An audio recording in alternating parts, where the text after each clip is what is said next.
Abu Lais As-Samarqandi meriwayatkan dengan sanadnya dari Anas bin Malik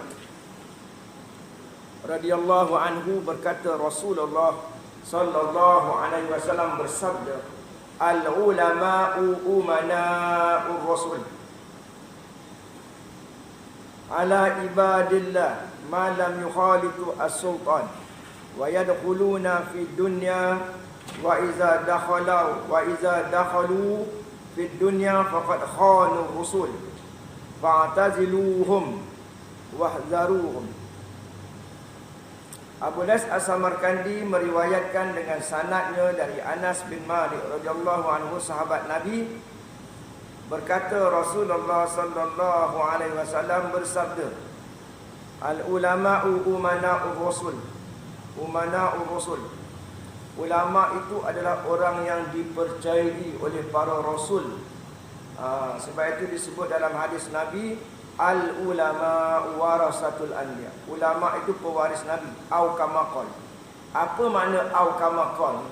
Au tu makna atau. Saya baca al-ulama warasatul anbiya. Ulama itu pewaris Nabi. Kemudian di hujungnya saya sebut au kama qol. Au kama qol ini maknanya atau sebagaimana kata Nabi. Maknanya atau sebagaimana Nabi bersabda, yang itulah sebenarnya. Jadi apa yang saya dapat daripada ustaz, daripada tuan guru, daripada kitab, daripada mana-mana sumber, maka saya bacakan. Tapi belum tentu lagi pada hakikatnya macam itulah yang Nabi sebut. Mana-mana hadis pun sebenarnya kita tak tahu. Itu adalah warisan daripada ulama-ulama.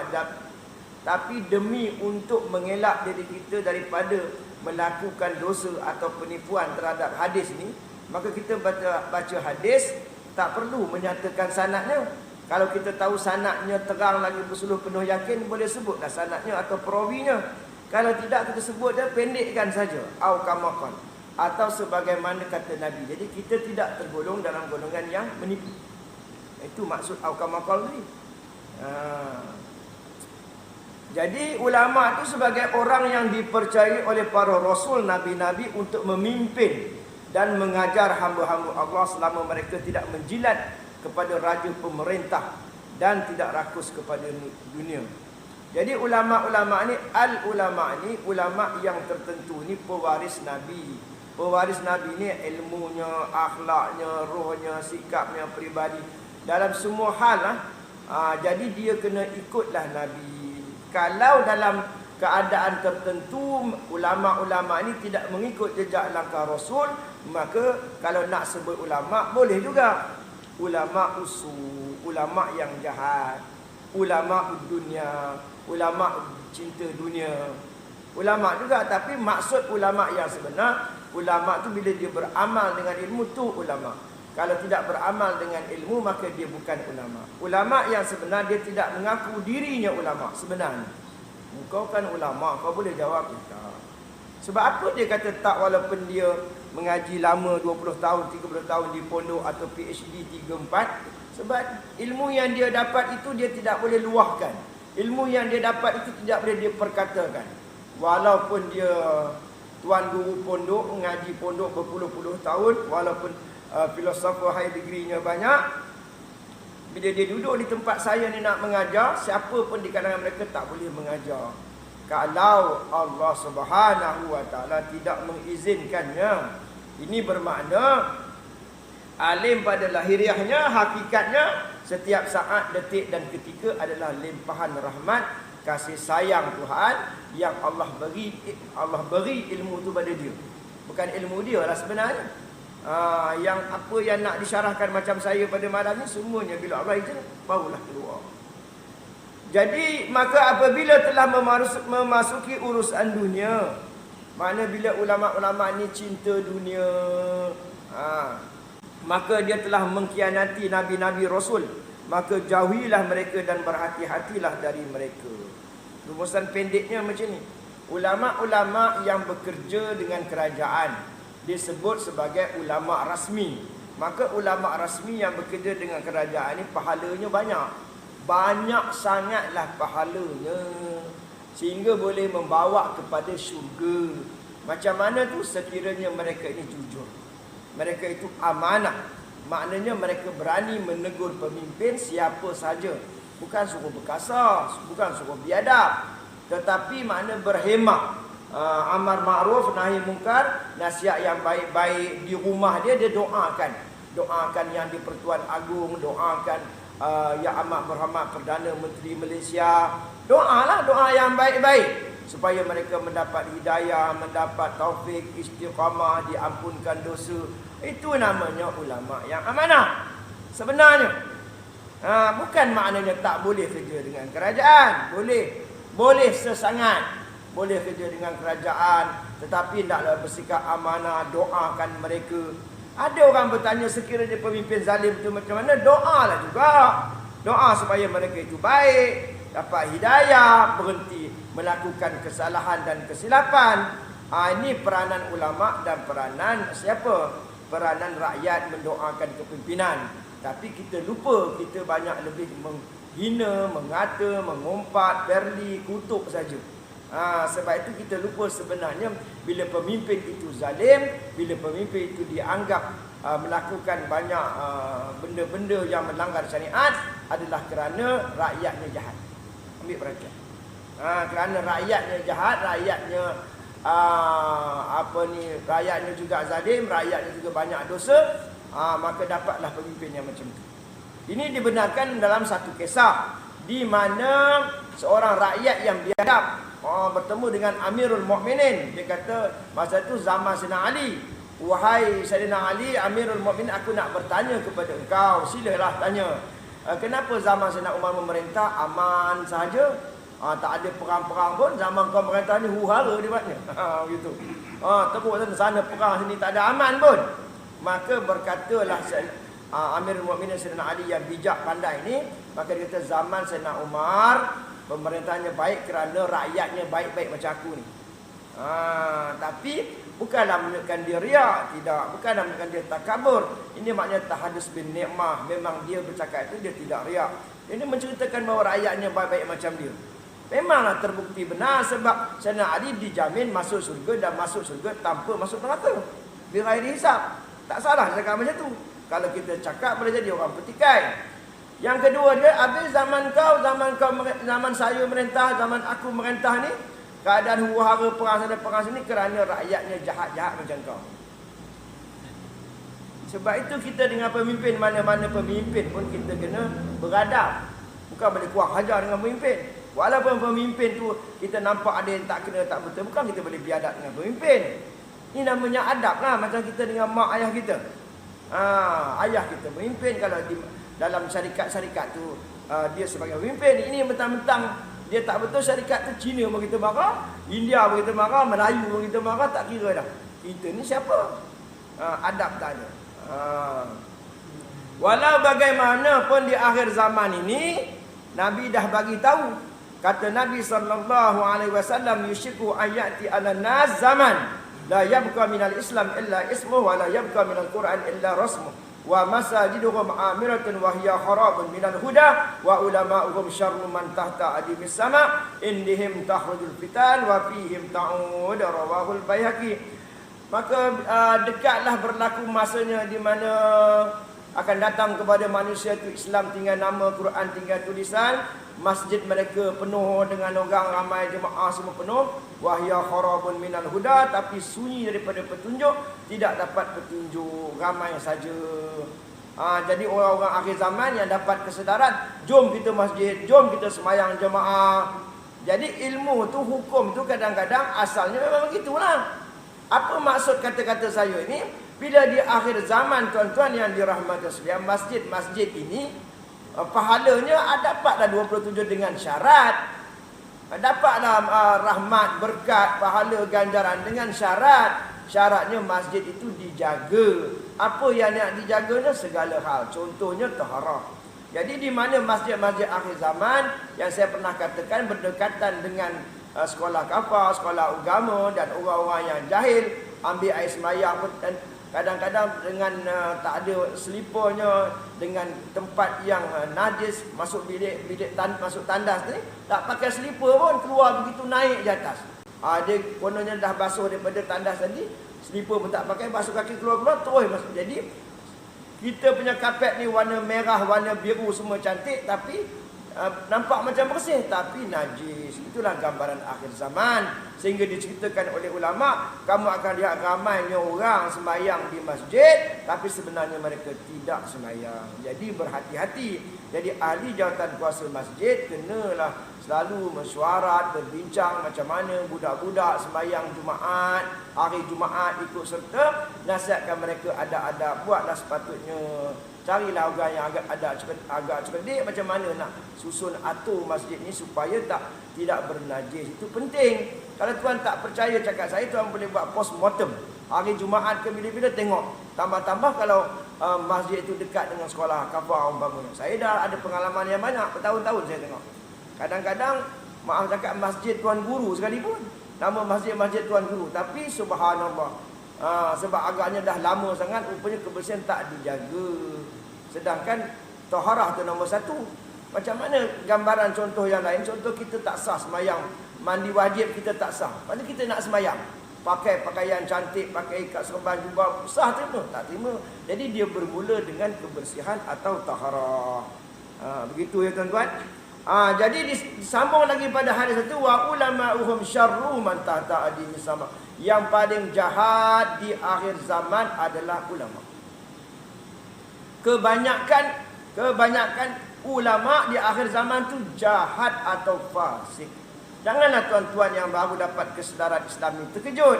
Maka saya nak bagi tahu contoh. Saya ambil mafhum nak jimat sebab masa kita berjalan cepat. Sebagai contoh, di akhir zaman ni, orang yang memperjuangkan agama macam genggam bara api. Siapa dia? Dalam contoh di Malaysia ni, yang perjuangkan Islam yang benar-benar macam genggam bara api. Siapa dia? Orang baik dianggap jahat atau orang benar dianggap sesat. Sesat dianggap benar. Siapa dia? Kemudian lagi, Islam di akhir zaman tu pelik. Bada'al Islam ghariban. Islam pada mulanya pelik dan Islam di akhir zaman akan kembali pelik, kembali ganjil. Dulu orang mula-mula dibawa Islam ni, orang rasa pelik, asing sangat Islam tulen ni. Di akhir zaman macam tu, orang tak boleh terima ni Islam tulen. Orang nampak sesat. Makna di akhir zaman kebenaran tu dianggap sesat. Bahasa sesat tu dianggap kebenaran. Dahsyat tak dahsyat. Dan disebut lagi bahawa di antara gambarannya bahawa ulama-ulama kebanyakannya fasik. Sepatutnya ulama tadi yang sebagaimana saya cerita, sama ada kamu kerja dengan kerajaan ataupun tidak bekerja dengan kerajaan, kamu adalah kedudukan yang paling tinggi. Paling tinggi ulama ni sepatutnya, semestinya mereka, sebab mereka banyak mengetahui ilmu dan banyak mengamalkan ilmu. Sebab itulah kita mengharapkan bahawa ulama-ulama di Malaysia ini senantiasa mendoakan pemimpin. Dekat dengan pemimpin tak apa, janji dia dengan niat untuk menyelamatkan pemimpin, bukan untuk yang disebut sebagai menjilat kepada pemerintah dan rakus ataupun tamak kepada dunia. Ya. Kemudian berkait juga dengan peristiwa akhir zaman ini. Ini adalah satu amanah. Ini amanah lah. Sebab macam saya ini, saya menganggap diri saya ini sebagai pejuang Islam, nak menegakkan Islam di akhir zaman, menciptakan kebenaran. Nak menciptakan kebenaran ini bukan senang. Jadi saya nak bacakan ini maknanya kebenaran di zaman sekarang ni. Saya dah bagi tahu kita bukan sekadar datang masjid, berjemaah di masjid, menuntut ilmu, balik rumah, isteri dalam banyak kes terbiar. Adalah nasihat, adalah buat usrah dengan isteri, tapi terpinggir sikit-sikit je. Lebihnya kepada kita lah konon-kononnya. Kita buat amal untuk kita, yang anak entah mana-mana. Tambah-tambah anak dah besar, nak nasihat tak payah. Kita pun sibuk, jumpa je, dia pun ada anak 2-3 orang, main cucu lah. Main cucu je dengan kita sebagai pangkat atur ni, main dengan cucu. Nak nasihatkan anak, nak nasihatkan cucu, nampak gayanya susah sikit, bukan tak ada. Itu gambarannya. Jadi tuan-tuan yang dirahmati Allah, di zaman kita ni ada satu istilah yang namanya Fatah At-Tamimi. Fatah At-Tamimi ini adalah mujaddid. Saya nak bagi terus kepada dia punya shortcut dia. Tuan nak tahu tak jemaah kebenaran? Di akhir zaman setiap 100 tahun dikatakan bila mana kerajaan Islam Turki Osmaniyah jatuh 1924 dulu sehingga akan cukup dah bilangan jumlahnya 100 tahun tadi, sehingga awal bulan 3 ni lah. Awal bulan 3 ini cukup dah 100 tahun. Maka akan berlakulah sesuatu yang besar. Sama-samalah kita nantikan apa dia. Saya tetap mengatakan hukumnya harus, tidak mustahil. Atas kuasa Allah lah nak jadikan apa itu. Jadi balik kepada tadi, bahawa di akhir zaman ini ada jemaah kebenaran. Nak tahu ciri-ciri jemaah kebenaran, dia bukan satu sudut orang tengok dia baik, dia tahajud tak tinggal, inilah, bukan macam tu. Yang pertamanya pemimpin tadi, dia itu bertaraf mujaddid. Mujaddid ni dalam semua bidang, semua hal, semua sudut dia buat baru. Benda yang dia buat itu dulu tak pernah pun macam tu, dia buat baru. Cari dalam negara kita Malaysia yang tercinta ni, dalam jemaah dia buat semua benda baru. Dalam kepimpinannya, dalam ekonominya, dalam sukannya, semuanya cara dia buat itu baru. Setiap sudut baru. Politiknya baru. Politik yang macam mana baru tu? Adakah politik yang macam ada hari ini? Itulah ciri-ciri jamaah kebenaran dan bersifat sejagat, mana sampai seluruh dunia, dan dia membawa akhlak. Tak ada pinjam duit bank pun tak ada. Itu di antara ciri-cirinya. Kemudian lagi satu, kebenaran yang dibawa ni di akhir zaman nak kena tahu. Bila dia bawa kebenaran tulen, kalau kebenaran tak tulen tak apa, bila dia bawa kebenaran tulen, maka akan dituduh sesat. Orang tak akan tahu, sehingga nanti tuan-tuan sebagai rakyat Malaysia akan terkejut bila mana kebenaran yang ada, kebenaran tulen tu rupanya dah ada depan mata kita. Dah ada sekian lama wujud dalam negara kita, depan mata kita. Tuan-tuan akan terkejut besar kerana tuan tak percaya ini rupanya. Sebab apa? Kita sudah sama ada mencintai dunia, sama ada maksiat dah banyak, sehingga kita tak kenal. Lama-lama nanti baru dia kenal, ini rupanya jamaah kebenaran yang wajib kita cari. Jadi yang dikatakan baru tadi, ulama lain tak tahu. Lagi satu yang jadi benda yang persoalan besar, pasal apa ulama tak tahu? Dengar tuan-tuan, dengar molek-molek. Yang dikatakan mujaddid itu dia bawa benda yang baru. Kata Nabi SAW, yang asallah li hazihi al-ummah ala kulli rasi mi'asana mayujaddid laha amradina. Setiap 100 tahun ada seorang mujaddid bawa benda baru. Bila bawa benda baru, nama dia baru, orang lain tak tahulah. Baru. Kan nama dia baru. Jadi bila benda baru, orang lain tak tahu. Dia dulu yang diberi tahu. Sampai peringkat tu yang kita kena faham. Jadi tuan-tuan kena carilah. Sebab apa saya dah bagi tahu dulu bahawa kalau kita nak selamat, sama ada kita taubat nasuha, sempat taubat nasuha, pergi haji dapat haji mabrur, ataupun bertemu dengan pemimpin jemaah kebenaran.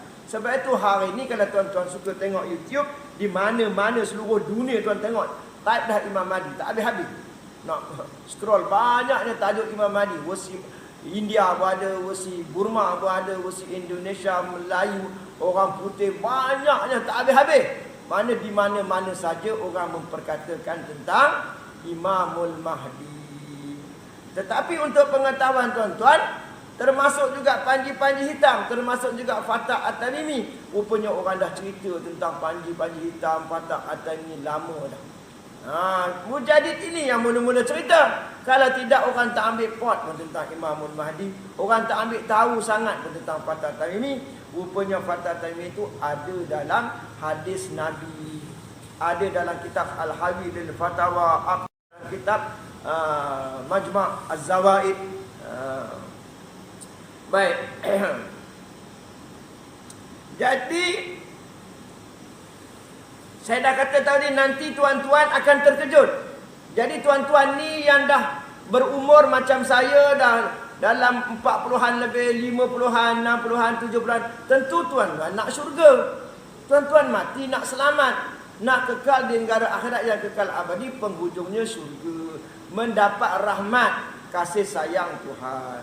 Jadi caranya macam mana? Yang pertama bertaubat. Taubat daripada dosa-dosa walaupun dalam tempoh 1 saat. Kalau sempat taubat, kita mujur. Allah Subhanahu wa taala ampunkan semua dosa kita. Yang keduanya, selain daripada taubat, kita kena beramal soleh. Beramal soleh itu ikhlas. Di sini tuan-tuan, saya nak bagi satu kefahaman yang mungkin tuan-tuan pun tak faham. Allah Subhanahu wa taala Maha Kaya. Allah kan Maha Kaya. Bila dia kaya, itu maknanya dia tidak bergantung kepada kita, tidak berharap kepada kita. Maknanya dia tidak mengharap pada amalan kita, tidak mengharap pada usaha kita. Wa ima amal ikhlas ke, dia tidak mengharap daripada dia suruh. Dia suruh kita sembahyang, ya. Dia suruh kita amal ikhlas, ya. Dia suruh kamu buat. Dia suruh kamu usaha untuk buat. Maka kita buatlah, melakukan amal syariat, kita sembahyang, kita puasa. Jadi kita buat tu dengan syarat ikhlas. Tapi ingat, dia tidak mengharapkan pada amalan kamu, dia tidak bergantung. Sebab itu sejak mula lagi, sejak azali lagi, dia dah tahu dah siapa akan ke syurga, siapa akan ke neraka, siapa yang dimasukkan ke syurga, siapa yang dimasukkan ke neraka. Masa tu amalan tak ada lagi, tak ada amalan. Dia dah tahu dah. Makna dia tu maha adil. Jadi kita buat amal ikhlas, perintah dia, kita buatlah. Tapi dia masuk surga, kita masuk surga, insya-Allah dengan rahmat semata-mata. Semata-mata ni makna mutlak. Lalu sahabat bertanya kepada Nabi SAW, adakah engkau pun ya Rasulullah masuk sekali dengan rahmat? Maknanya engkau pun masuk dengan rahmat, bukan dengan amalan? Ya, kata Nabi, aku pun masuk dengan rahmat, bukan dengan amalan. Maksud kata ini kalau kita nak elaborate lagi, nak kita perjelas lagi, bahawa engkau pun tak masuk dengan amal ikhlas. Tidak. Dengar elok tuan-tuan. Jarang ustaz-ustaz syarah macam ni. Maka kita disuruh beramal ikhlas, Nabi beramal ikhlas, tapi masuk surga dengan rahmat semata-mata. Bahasa kita kata bahawa kita ni bila kita beramal dapat rahmat, bila kita buat baik dapat rahmat, bila kita amal ikhlas dapat rahmat. Ya, pada lahirnya yalah dapat rahmat. Tetapi kan kita dah tahu Allah tidak bergantung kepada amal kita, tidak mengambil faedah daripada sembahyang ibadah kita, dia tak ambil faedah. Jadi dia perintah suruh sembahyang, puasa, zakat itu kembali kepada kita, dia tak ambil faedah sikit pun, sebesar zarah pun dia tak ambil faedah daripada amal ibadah kita. Dia masukkan kita surga lagi sekali kerana rahmatnya semata-mata. Walaupun engkau ya Rasulullah, ya aku pun masuk surga dengan rahmat, bukan dengan amalan aku. Jadi sampai tahap tu yang kita kena faham. Jadi barulah maknanya kita ini mengekalkan rasa takut. Udah beramal banyak, amalan 70 amalan Nabi, tapi di padang mahsyar masih lagi takut. Sebab kita beramal ibadat semuanya yang diizinkan dia sahaja. Jadi mencari Fatah At-Tamimi ini bukan ajaran sesat, bukan rosakkan akidah. Nabi dah bagi tahu dalam hadis tu, carilah fa'alaikum bil Fatah At-Tamimi fa innahu yuqbilu min qibalil masyriq wa huwa sahibu rayatil mahdi au kama qala. Dia datang daripada belah timur, cari dia, bai'ah dengan dia. Jadi kita kena carilah jamaah kebenaran yang pemimpinnya adalah Fatah At-Tamimi. Dia ini akan serah kuasa kepada Imamul Mahdi. Ramai orang semasa saya ceramah dalam video buat YouTube ni, dia orang pun bertanya, takkanlah Imam Mahdi pula ada penolong kanan? Dia tak faham. Sedangkan semua orang pemimpin dekat dunia ni ada orang kanan dia. Agung nak datang pun ada orang kanan dia. Jadi Imam Mahdi pun adalah orang kanan dia. Bukan maknanya dia lemah, orang membantu dia. Macam Nabi Muhammad SAW ada Sayyidina Abu Bakar yang membantu dia. Nabi Musa ada Nabi Harun. Tak begitu. Jadi dalam hadis menyebut pembantu kepada Imam Mahdi ini adalah Fatah Tamimi Syuaib bin Saleh. Jadi mengetahuinya bukan sesat. Kenapa rosakkan akidah? Tapi kalau tak cari, tak beli, tak ambil part, itu bahaya. Dan satu lagi perkara besar, orang akhir zaman ni agaknya terlampau lebih mengaji. Dia kata hadis tu tak kuat. Ni saya nak bagi tahu tuan-tuan. Hadis Fatah Taim ini tak kuat. Hadis dhaif, hadis palsu lagi. Lepas tu hadis maudhu' lagi. Hadis palsu ni, maudhu' ni yang direka. Makna hadis palsu tu, benda tu bukan hadis. Bukan hadis, kita kata hadis. Maknanya dia berani. Yang Nabi kata siapa bohong masuk neraka ni, bermakna bukan makna macam kita benda tu tak hadis, kita kata hadis. Orang yang sebenarnya hadis, dia kata bukan hadis. Termasuk dia lah. Jadi saya nak bagi tahu secara ringkasnya insya-Allah. Iaitu kita ni orang Islam, ahli sunnah wal jamaah, mazhab Syafi'i. Kita ada ulama. Dia orang kata, kamu nak ikut ulama ke ikut Nabi? Aku ikut ulama lah, sebab ulama itu yang dia faham Nabi tu. Dia faham Nabi macam mana. Siapa nak faham Quran, siapa nak faham hadis, bermula daripada ulama. Jadi kita ikutlah ulama. Dan kita tak tahu dalil. Jadi ulama ini antara yang terkenalnya adalah siapa? Adalah Imam Suyuti. Dia tu mujadid 75 kali yang kazah dengan Nabi. Dia menulis dan mengeluarkan hadis berkaitan dengan Fatah Tamimi. Ibnu Hajar lagi. Ibnu Hajar Al-Haytami dalam kitab Fatwa Al-Hadisiyah. Kemudian lagi ada Yusuf bin Yahya bin Ali bin Abdul Aziz Al-Maqdisi Asy-Syafi'i As-Sulami menulis dalam kitab Aqdud Dural fi Akhbaril Muntazar. Jadi mereka menulis hadis, semua dalam tu diceritakan tentang Fatah At-Tamimi. Mereka ni darjat mereka hadis.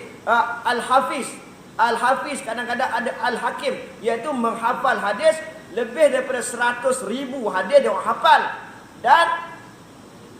Dan sanad perawi tu dia ingat. Tapi kita hari ni tak ingat semua. Kita main Google-nya. Main Google tengok. Kalau bagi 4 ada perawi pun kita tak ingat. Kena tahu perawi itu siapa, siapa, tarikh lahir dia bila, wafat dia bila, akhlak dia macam mana. Jadi mereka semudah-mudahnya mengatakan hadis tentang Fatah ini tidak kuatlah, dhaif lah. Kami bersandar kepada ulama. Ulama ini bertaraf mujadid, orang yang bertakwa. Orang yang bertakwa tu orang yang tidak menipu lah. Sebab itu dia mengeluarkan hadis tu banyak, bukan sikit. Jadi kita yakin pada dia, bersandar pada dia. Dia kata, dia kritik, dia kata hadis tu dhaif. Sebab imam-imam itu tidak maksum. Ya, imam itu tidak maksum. Tapi bertaraf mujadid. Kalau dibandingkan dengan kamu lagi tidak maksum. Jadi kenapa kami nak percaya dengan kamu? Lebih-lebih lagi kamu dalam soal akidah. Jadi orang nak menilai satu tu benar atau tidak, tengok dalam akidah. Jadi akidah hari ni diorang tiru siapa? Tiru siapa? Itulah Syekh Abdul Wahab, Ibnu Taimiyah. Di mana disebut Ibnu Taimiyah tidak dapat dipisahkan daripada mazhab apa? Mazhab Wahabi sekarang. Yang mereka ini menafsirkan sifat-sifat Allah Subhanahu dalam Quran itu secara harfiah, lafaz yang zahir, tak mau takwil lagi. Bukan sebagaimana kita ahli sunnah wal jamaah kita takwil sekira-kira kita tak nakkan makna tadi, nak menyatakan bahawa Allah itu tidak sama dengan makhluk, kita mengelak. Tapi mereka tangan tangan Allah, wajah Allah wajah juga, tak mau tafsir ke lain. Kita kalau kita dah sebut tangan, gambaran tangan dah sama dengan makhluk, mana boleh macam tu. Sebab itu kita takwilkan. Jadi orang dulu macam mana Salafi?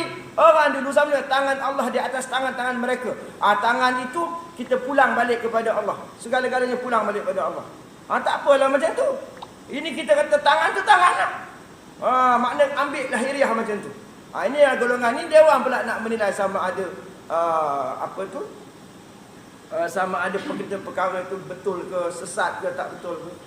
Ini yang berlaku zaman hari ini. Jadi hari ini sekarang ni golongan ini telah menguasai banyak tempat. Kita kata dalam negara Malaysia yang tercinta ini, perkara ini tidak mahu kita sebarkan.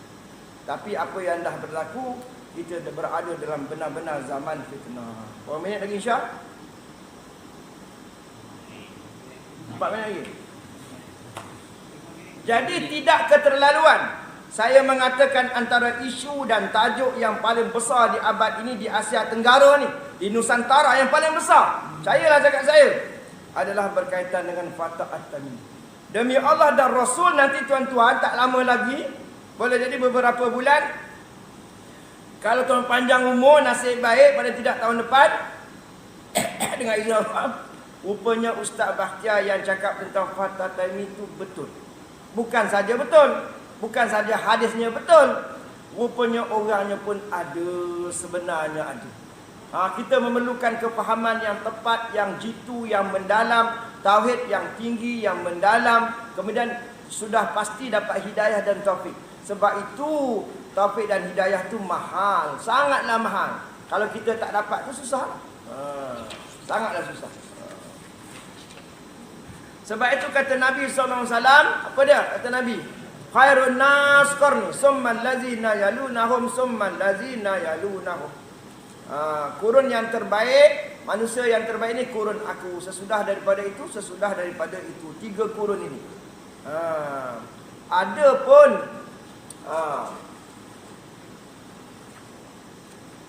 pun Syekh Muhammad bin Abdul Wahab, ada pun Ibnu Taimiyah ni, yang lahirnya 661 Hijrah. 661 Hijrah. Imam Syafi'i, Hanafi, Maliki, Hambali, mereka ni salafus salih, awal lagi. Jadi kita bersandar kepada ulama-ulama ni, ulama mu'tabar ya. Jadi kalau begitu Ustaz, apakah persiapan kita ni?